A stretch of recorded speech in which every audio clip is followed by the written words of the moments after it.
Sir ఇక్కడ చూడండి sir, అట్లా ఉండండి సార్, అలాగే ఉండండి సార్.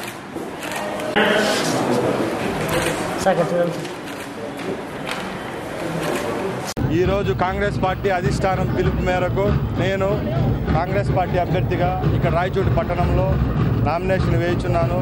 గత 8 సంవత్సరాలుగా కాంగ్రెస్ పార్టీ ప్రవేశపెట్టిన అభివృద్ధి కార్యక్రమాలే నా గెలుపు శ్రీరామ రక్ష.